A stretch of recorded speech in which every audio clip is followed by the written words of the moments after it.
Assalamualaikum warahmatullahi wabarakatuh.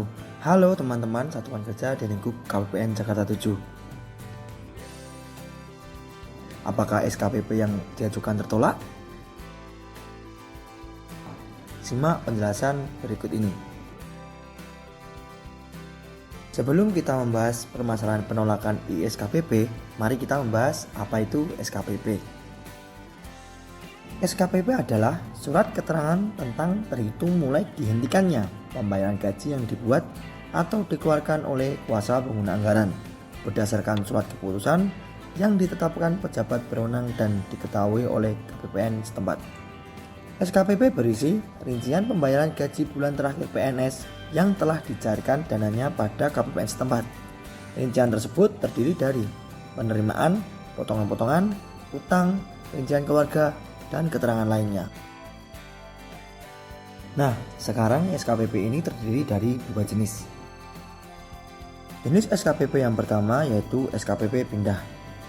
SKPP pindah adalah surat keterangan yang diterbitkan oleh Satker untuk pemberhentian pembayaran gaji pegawai yang dipindah tempat tugasnya di kantor bayar atau KPPN yang berbeda.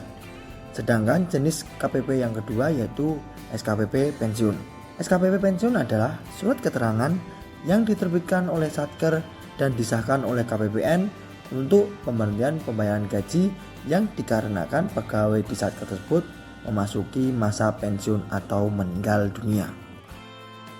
Penggunaan SKPP digunakan untuk yang pertama, dasar penghentian pembayaran gaji atau penghasilan tetap bagi pegawai pada Satker penerbit SKPP. Yang kedua, dasar pembayaran gaji atau penghasilan tetap pegawai pada Satker penerima SKPP.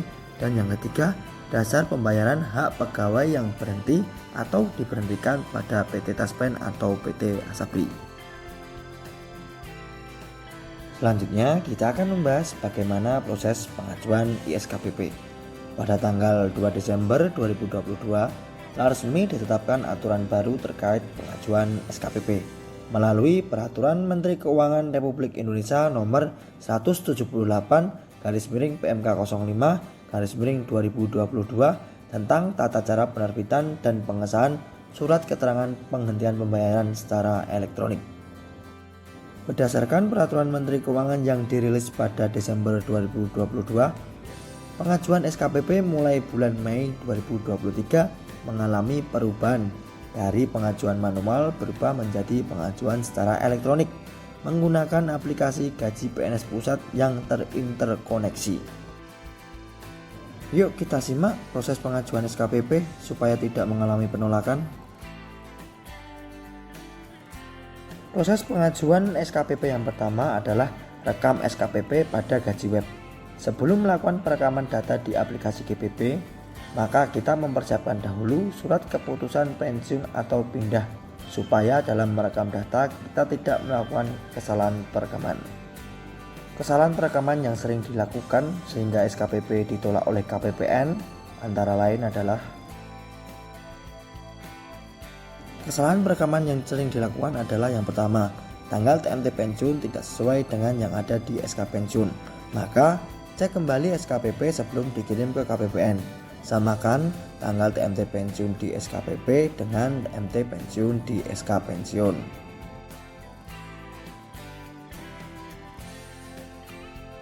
Kesalahan perekaman yang nomor 2 yaitu nomor dan tanggal SK di SKPP yang tidak sesuai dengan SK pensiun atau SK pindah. Maka cek kembali pada saat perekaman nomor dan tanggal SK harus sama dengan nomor dan tanggal SK pada SK pensiun atau SK pindah.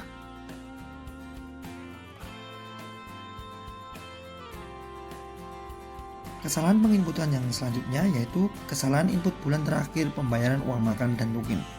Maka pastikan pengisian uang makan dan tukin sesuai dengan pembayaran SPM uang makan dan tukin terakhir yang sudah diajukan ke KPPN atas nama pegawai yang bersangkutan.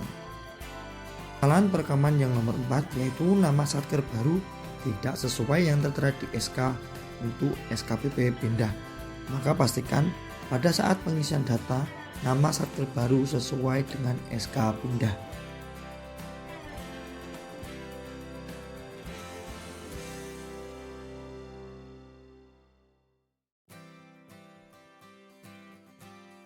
Yang kelima adalah adanya kesalahan gaji pokok terakhir di SKPP tidak sesuai dengan gaji terakhir di SK pensiun, maka dapat menyebabkan penolakan SKPP.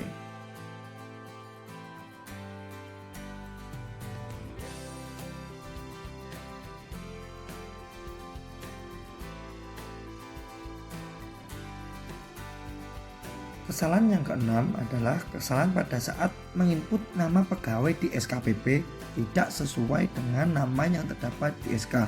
Maka pastikanlah pada saat menginput nama dan gelar sudah sesuai dengan yang ada di SK.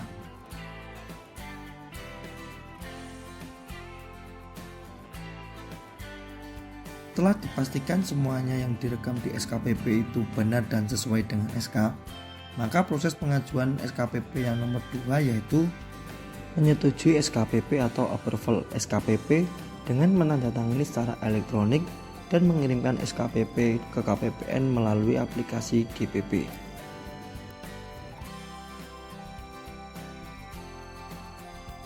Tahapan proses pengajuan SKPP yang selanjutnya yaitu konfirmasi SKPP ke KPPN. Konfirmasi ini dengan melampirkan berkas SK, surat penonaktifan, dan berkas pendukung lainnya pada tautan bit.ly yang sudah tertera di bawah ini. Dengan konfirmasi ini, sehingga KPPN Jakarta 7 bisa memonitoring SKPP yang sudah diajukan di aplikasi GPP dan akan memprosesnya. Setelah SKPP berhasil terkirim ke KPPN, maka staf FO menerima konfirmasi dan meneliti hasil validasi SKPP.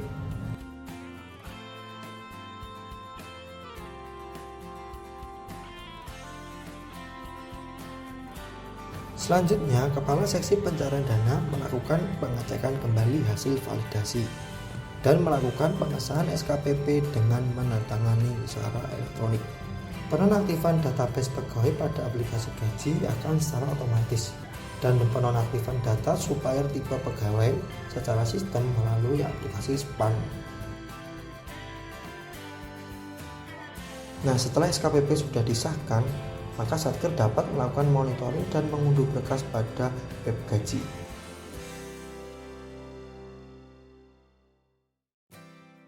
Untuk SKPP pindah, setelah dokumen SKPP didownload, kemudian SKPP dikirim ke Satker baru.